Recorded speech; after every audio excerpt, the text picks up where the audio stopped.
You are knowing what you are wanting. Desire is a good thing, isn't it? Desire that you believe, nothing feels better than that.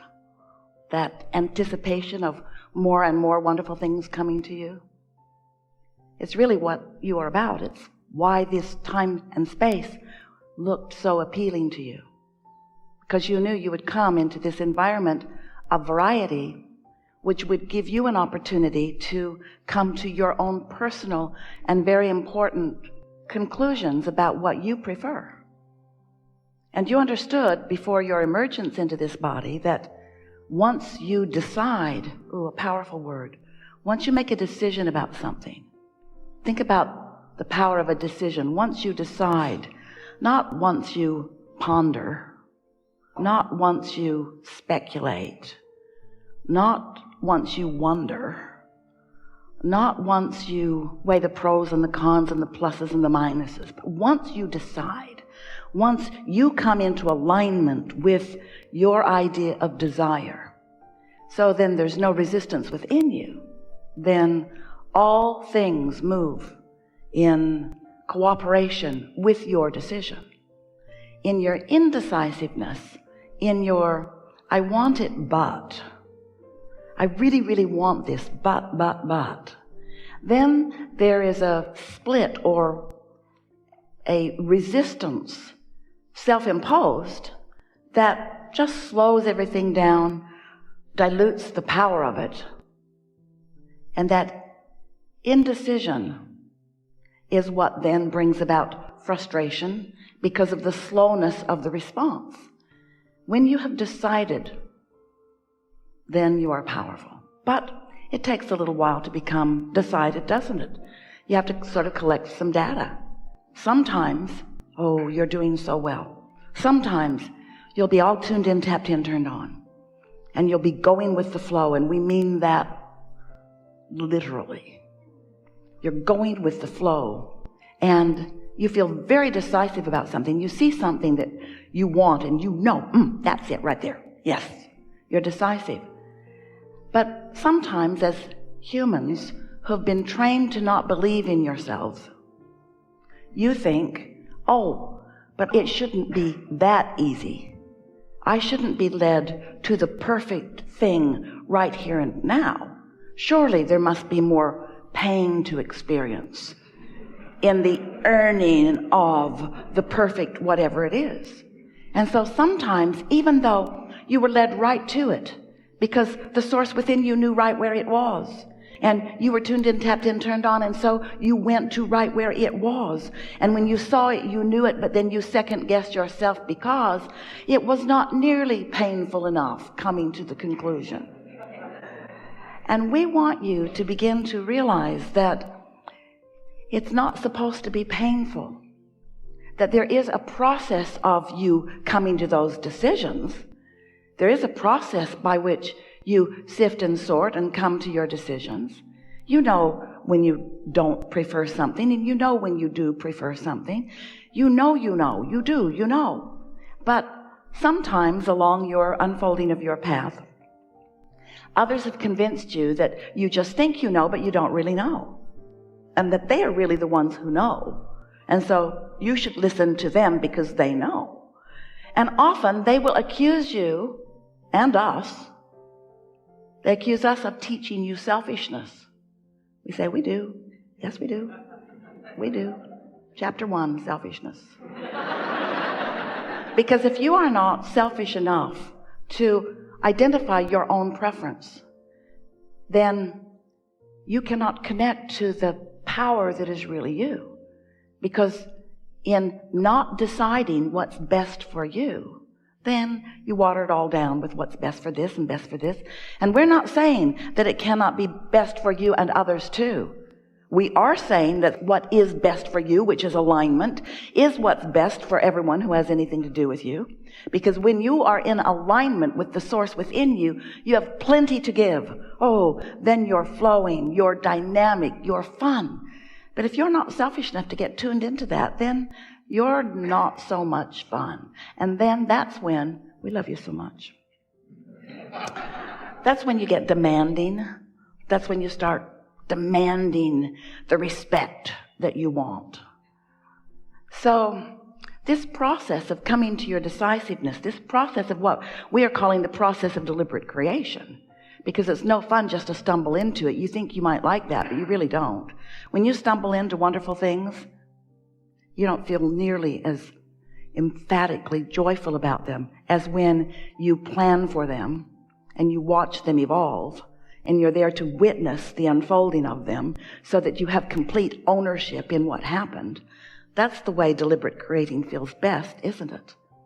But you came knowing that there would be plenty of variety for you to sift and sort through, and that from that process you would know what you don't want and you would know what you do want, and you knew that in that process you would naturally come to continual asking of your preference.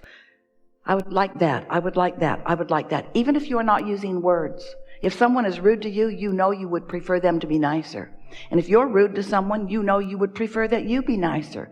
You can feel at all levels of your being whether you are in harmony with who you really are or whether you have diverged from it because of your reaction to something that's going on in your environment. And the most delicious life to be lived by you or anyone is the life that you live on purpose, not the life where you are reacting to things. Because when you're reacting, you're out of control. But when you're deciding, when you are deliberate, then things line up for you and you have that knowing of every part that you played in every part of the unfolding of it. So then, when the manifestation of it is realized by you, how sweet that manifestation is, because you recognize the components of it that you have accomplished. So, sifting and sorting, knowing what you do want, knowing what you don't want, causes you to accomplish without even knowing there was a step one.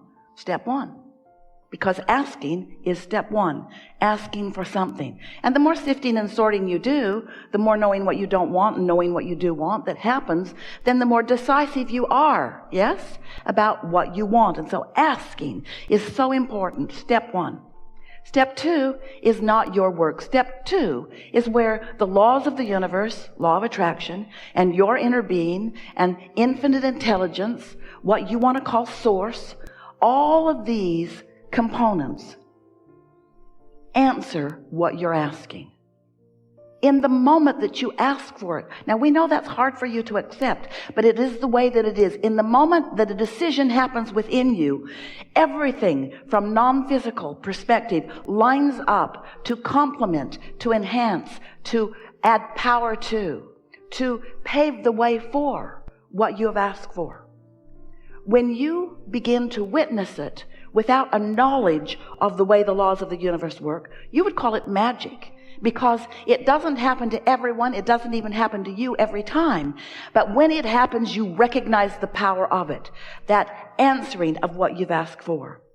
But the only time that you recognize the power of the answering, which is step two, is when you are in the moment accomplishing what we have been calling and will forevermore call step three. The art of allowing, being in vibrational alignment with your own request. Now that sounds simple enough, and yet you hardly ever do it. You say, I really want that, but, and then you get real about it. But it's hard to find, or it's long in coming, or I've wanted a long time, or hardly anybody ever has it, or. But step three, when you accomplish it, means you are in absolute vibrational alignment with your request from step one. Then step four is just getting really good at step three. That sounds like a funny step, doesn't it? You should just call it step three. Step three, get step three done. But step three is a step that you step in and out of.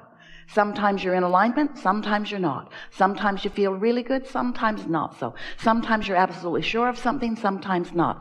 And you know what the difference between step three and step four really is? It's consistency.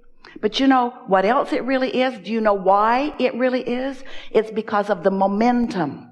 Because when you're in step three and you're able to stay there long enough, which means you're believing what you're asking for, you're not doubting it. You're not killing it with your doubt.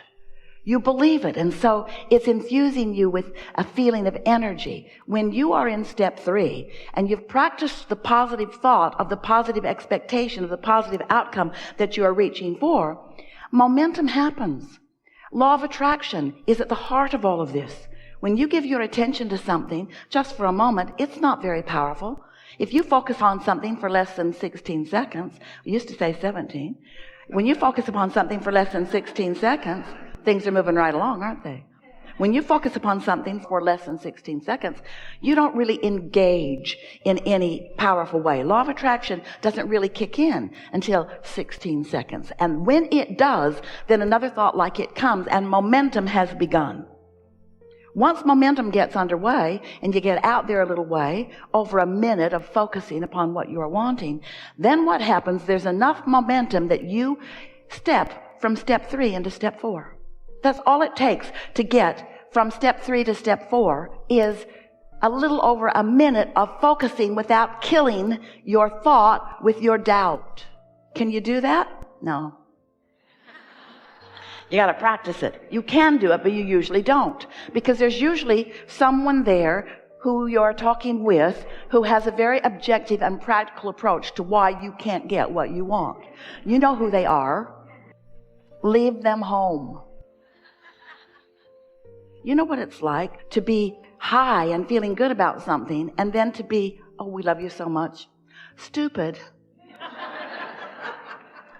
And to say it out loud to somebody who's not ready. In other words, if you talk about what you want to someone who's not ready for you to have what you want, they're going to throw cold water all over it. They don't mean to. They love you, mostly.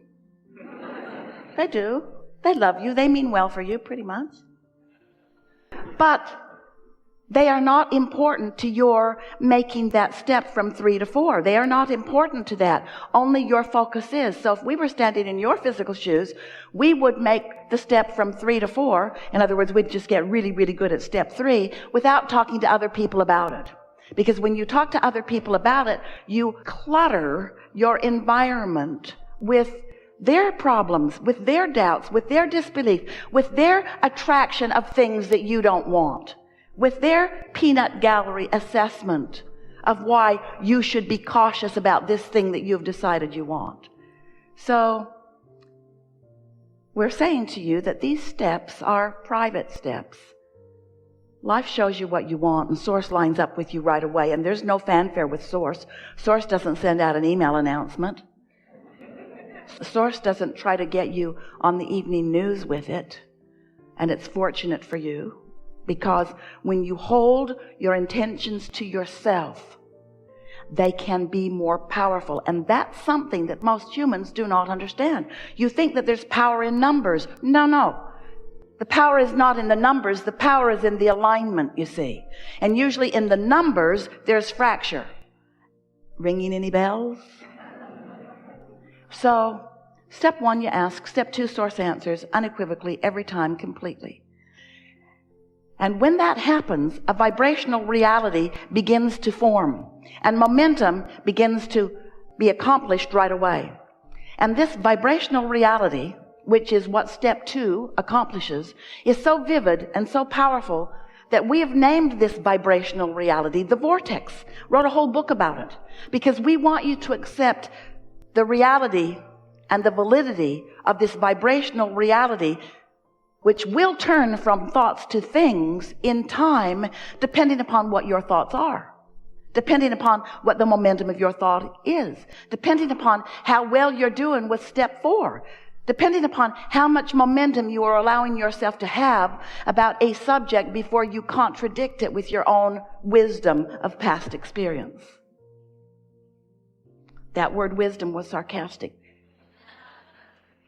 You are wise, but you're not usually using your wisdom when you are looking back for evidence of why this won't work now, because it didn't work before. So if you could forget about what didn't work, then every fresh desire you hatch would work. But we don't want you to have a lobotomy. That slows things way down. We just want you to focus with more deliberation. We want you to care more about alignment, which really means we want you to care more about how you feel.